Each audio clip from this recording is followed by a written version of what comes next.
ఇది ఒక రియల్ గా జరిగిన హర్రర్ స్టోరీ. సిటీలో ఒక అతనికి కూరగాయల వ్యాపారం ఉంటుంది. ఆ వ్యాపారంలో చాలా సంపాదిస్తాడు. సొంత ఇల్లు కొనుక్కోవాలని ఆలోచన వస్తుంది. అలా అతనికి చాలా తక్కువ ధరలో ఒక ల్యాండ్ దొరుకుతుంది. అలా ఆ ల్యాండ్ లో అతనికి నచ్చినట్టుగా ఇల్లు కట్టించుకుంటాడు. అలా ఇల్లు కన్స్ట్రక్షన్ అయ్యాక ఆ ఇంటికి షిఫ్ట్ అయిపోతారు. ఆ షిఫ్ట్ అయిన వారంలోనే అతనికి వ్యాపారంలో నష్టం వస్తుంది. ఆ ఇంట్లో నైట్ కాగానే ఎవరో తిరుగుతున్నట్టుగా అనిపిస్తూ ఉంటుంది.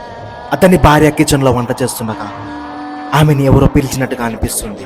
ఆమె వెళ్లి చూస్తుంది, బట్ అక్కడ ఎవరు కనిపించరు. ఒకరోజు వైఫ్ అండ్ హస్బెండ్ కలిసి ఒక విలేజ్ కి వెళ్తారు. ఆ ఇంట్లో పాప ఒకదే ఉంటుంది. ఆ అమ్మాయి ఫోన్ పట్టుకొని ఫోన్ చూస్తూ ఉంటుంది. ఇప్పుడే తన పక్కన ఒక రకమైన నల్లటి ఆకారం ఆమెకి కనిపిస్తుంది. ఆమె భయంతో అరుస్తూ బయటికి పారిపోతుంది. అప్పుడే వాళ్ళ అమ్మ నాన్న ఇద్దరు వస్తారు. ఇంట్లో జరిగిన విషయం మొత్తం వాళ్ళ అమ్మ నాన్నకి చెప్తుంది. వాళ్ళు ఒక స్వామీజీ దగ్గరికి వెళ్తారు. ఆ స్వామీజీ చెప్తాడు, మీరు కట్టిన ఇంటి దగ్గర ఒక అమ్మాయిని చంపి అక్కడే పాతి పెట్టారని.